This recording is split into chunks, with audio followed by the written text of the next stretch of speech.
Everyone মোৰ অন্য এটা ভিডিঅ'লৈ আপোনালোকক স্বাগতম জনাইছোঁ। আপোনালোকে চাওকচোন, মই আজি এই মিনি ব্লগটোত আপোনালোকক দেখুৱাবলৈ চেষ্টা কৰিছোঁ। এটা গছৰ পৰা এনেকৈ উৰি আহিছে। কপাহ নে তোলা বুলি কওঁ নে কপাহ বুলি কওঁ, তোলা উৰি আছে। চাওকচোন কেনেকৈ উৰি আছে তোলাটো। মোৰ ঘৰৰ সন্মুখতে নেশ্যনেল হাইৱে আছে। এটা গছৰ পৰা উৰি আছে। মই গছটো আপোনালোকক দেখুৱাম, তাৰ আগতে চাওক ইয়াত।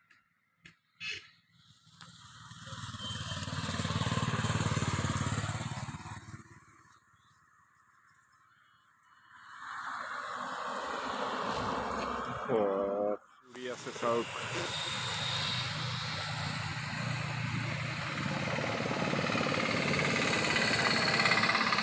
হাইৱেৰ ওচৰতে কপাহ উৰিছে এটা গছৰ পৰা। কপাহ বুলিয়ে ক'ব লাগিব, কপাহৰ নিচিনা। গছজোপা আপোনালোকক দেখুৱাম, তাৰ আগতে আপোনালোকে চাই লওক কি উৰি আছে এইটো। আপোনালোকে বাৰু দেখি পাইছেনে, ধৰিব পাৰিছেনে? ইয়াত নেশ্যনেল হাইৱেৰ ওচৰতে আজি কপাহ উৰি আছে। মই থকা আৱাসৰ একদম নিচেই কাষতে।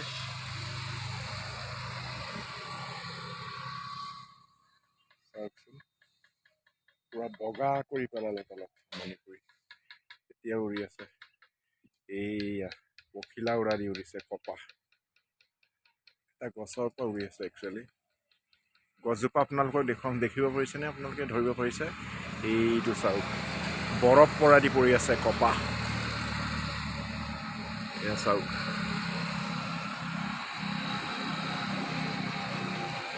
এইটো চাওক।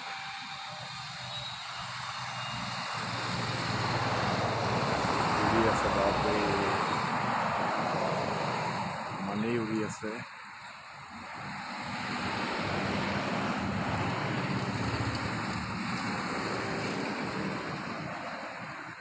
গছজোপা আপোনালোকক দেখুৱাই আছো।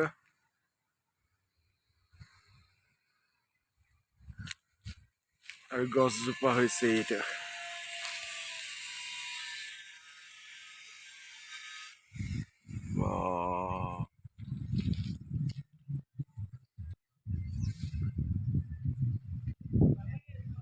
এই গছটোৰ পৰা কপাহ উৰি আছে।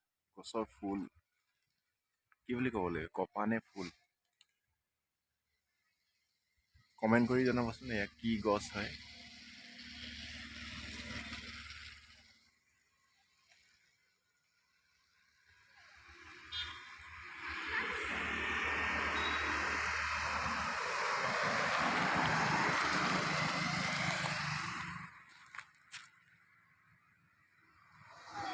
এতিয়াও উৰি আছে চাওক।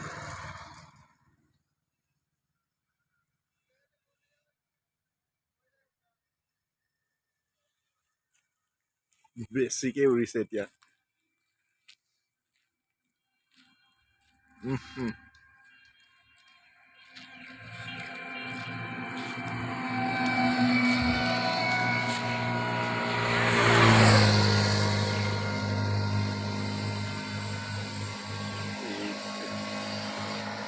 কেনেকুৱা লাগিছে কওকচোন?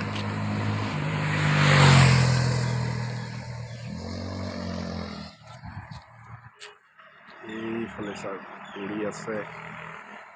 মহিন্দ্ৰ ডিলাৰ মোৰ ওচৰতে আছে। চাওকচোন, আৰু সেই গছজোপাৰ পৰাই উৰি আছে। গছজোপাৰ নামটো আপোনালোকে জনাবচোন, কি গছ হয় এইটো?